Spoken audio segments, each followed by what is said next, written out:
បងប្អូនដូចជាស្គាល់ខ្ញុំហើយខ្ញុំនៅវីដេអូ account ថ្មីហ្នឹងខ្ញុំអត់ទាន់ដូរ account នេះតែពេលខ្ញុំដូរ account ខ្ញុំថា account ចាស់នេះខ្ញុំថា account ថ្មីសិនតែខ្ញុំអត់ទាន់ដូរទេណាខ្ញុំប្រាប់ថា account ថ្មីបងប្អូនឥឡូវខ្ញុំមកប្រាប់បងប្អូនពីរបៀបបងពីរបៀបដែលបងប្អូនសម្រាប់ដាក់ស្អីអញ្ចឹងណាពីរបៀបធ្វើកញ្ចក់ឥឡូវខ្ញុំមកប្រាប់ពីរបៀបធ្វើកញ្ចក់ណាយើងមានกระดาษហើយមានกระดาษធម្មតាបងប្អូនកระดาษសរសេរមេរៀននេះអីហើយយើងមកដកវាមកយើងអាចនឹងកលួយយើងអាចហាត់បានទៅញ៉ាំនឹងកលួយញ៉ាំហាត់បានអីឥឡូវខ្ញុំប្រាប់អ្នកទាំងអស់គ្នាថាខ្ញុំមានកលួយចំណេញខ្ញុំផាត់ឲ្យមើល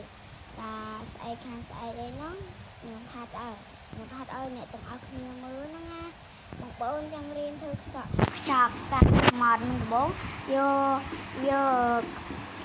กระดาษសភៅហើយនឹងយក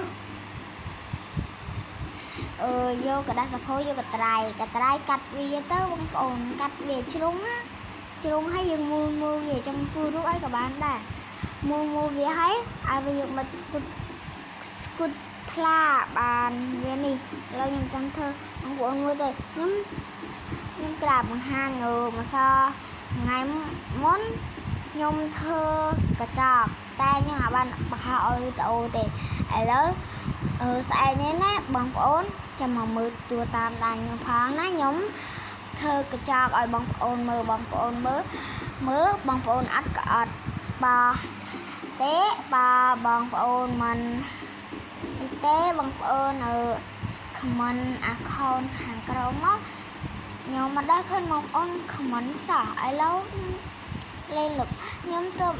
ចូលថតថ្មីថតតាំងពីខែមករាឥឡូវមកដល់ខែមិថុនាឥឡូវបងប្អូននៅតែអត់ឲ្យទៅយូរខ្ញុំទៀតឥឡូវខ្ញុំសូមលាបងប្អូនណាសូមឲ្យបងប្អូនសុខភាពល្អ